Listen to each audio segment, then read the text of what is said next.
Selamat siang, selamat datang Bapak Ibu sekalian.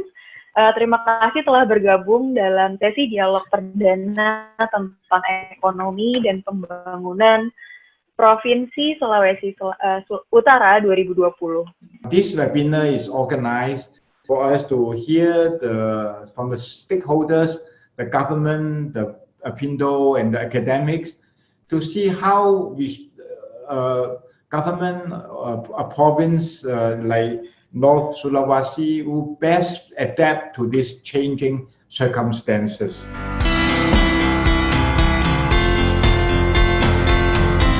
Peringkat Provinsi Sulawesi Utara secara umum meningkat dari peringkat 13 di tahun 2019 menjadi peringkat 10 di tahun ini, serta berada pada peringkat 1 dari 6 provinsi di wilayah yang sama. Jadi ini merupakan progres yang cukup baik untuk Sulawesi Utara. Selanjutnya kita akan masuk ke dalam sesi kedua, yaitu sesi dialog utama. Kita ada dengan topik pandemi COVID-19 dan kondisi sosioekonomi Provinsi Sulawesi Utara.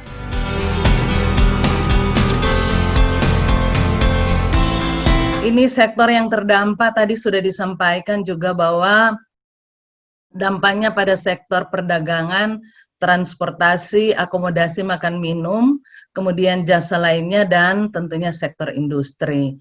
Ini yang mengakibatkan ada penurunan daya beli ya dari konsumsi rumah tangga, tetapi ada winner sektor yang kalau kita lihat struktur PDRB Sulawesi Utara, winner sektornya ada di jasa kesehatan dan infokom. Kemudian juga the second round effect ini ada di pertanian dan beberapa sektor tersier. Nah, dengan keharusan seluruh dunia usaha untuk mematuhi peraturan-peraturan dikeluarkan Pemda dalam hal provinsi, kabupaten, dan kota di Sulawesi Utara, mereka harus menutupi usahanya, khususnya mal-mal yang tadi kami sampaikan. Hal ini menyebabkan dunia usaha harus merumahkan. Ini yang kami beberapa kali mencoba menghimbau kepada selaku pengurus dari asosiasi agar tidak melakukan PHK dulu.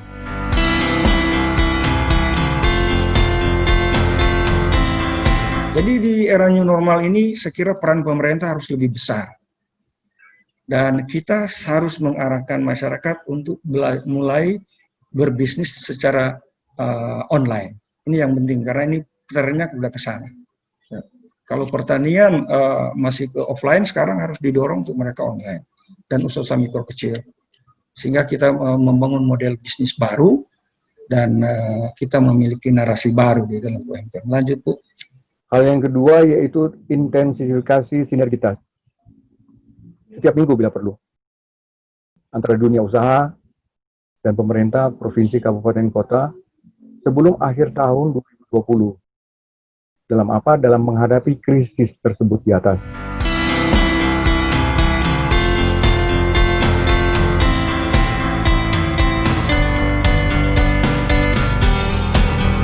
Saya mau katakan bahwa potensinya cukup tinggi dari letak geografi, tentunya tidak ada yang bisa menyangkal bahwa kita ini kalau direct flight atau ada direct shipping dari Manado, Sulawesi Utara atau Bitung itu ke kawasan Asia Timur Pasifik pasti jauh lebih dekat dibandingkan dengan kalau kita melakukan trading ataupun perjalanan dari tempat-tempat lain di Indonesia. Kalau berbicara tentang potensi, jadi saya kira potensinya ada, potensi sumber daya alam, dan potensi sumber daya manusianya cukup bagus di Sulut ya.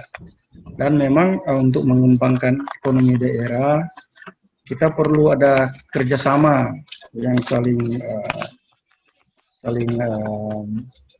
menguntungkan, kerjasama yang proaktif antara pemerintah dengan pemerintah.